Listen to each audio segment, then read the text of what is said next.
ഈ ഒരു കേസുമായി ബന്ധപ്പെട്ട അന്വേഷണം നടന്നുകൊണ്ടിരിക്കുന്നു എന്ന് തന്നെയാണ് ഞങ്ങളിപ്പോഴും വിശ്വസിക്കുന്നത്. ഞങ്ങൾ ചെയ്യേണ്ടത് കൃത്യമായിട്ട് ചെയ്തു എന്നുള്ള ബോധ്യമുണ്ട്. അന്നത്തെ ദിവസം തന്നെ ഞങ്ങൾ പരാതി കൊടുക്കുകയും അതിൻ്റെ ബില്ല് കൈപ്പറ്റുകയും ഒക്കെയും ചെയ്തിട്ടുണ്ട്. അത് പോലീസിനോട് FIR ഇടാൻ വേണ്ടിയിട്ട് ഞങ്ങൾ ആവശ്യപ്പെട്ടിട്ടുണ്ട്. അവർ FIR നിലവിൽ ഇട്ടിട്ടില്ല എന്നാണ് ഞാൻ മനസ്സിലാക്കുന്നത്. ഇട്ടിട്ടുണ്ടെങ്കിൽ അവർ അറിയിക്കും, അല്ലെങ്കിൽ അവർ അതിൻ്റെതായ അവരുടെ അന്വേഷണം നടത്തിക്കൊണ്ടിരിക്കുന്നു എന്ന് കരുതുന്നു. പക്ഷേ ഞങ്ങൾക്കൊരു വലിയ ആകുലതയുള്ളത്, എനിക്കിവിടെ സമാധാനത്തിൽ കിടക്കാൻ പറ്റത്തില്ല. കാരണം ഇതിന് വേറെ ഒരു വിലങ്ങാട് നിന്ന് വേറെ ഒരു ആരോപണം കൂടെ വരുന്നുണ്ട്.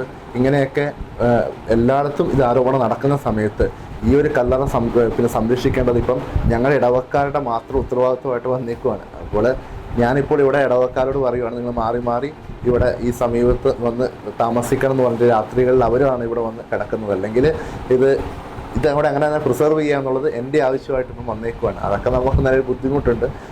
ഇതിൻ്റെ ദുരൂഹത എത്രയും പെട്ടെന്ന് എത്ര സ്പീഡപ്പ് ആക്കാവോ അത്രയും പെട്ടെന്ന് അത് സ്പീഡപ്പ് ആക്കുക. അതിന് വേണ്ടിയിട്ട് ഇടവക എന്ന രീതിയിൽ എന്ത് ചെയ്യാൻ പറ്റുമോ അതൊക്കെ ചെയ്യാൻ വേണ്ടി നമ്മൾ വളരെ ഓക്കെയാണ്, ആൻഡ് ഫുൾ റെഡിയുമാണ്.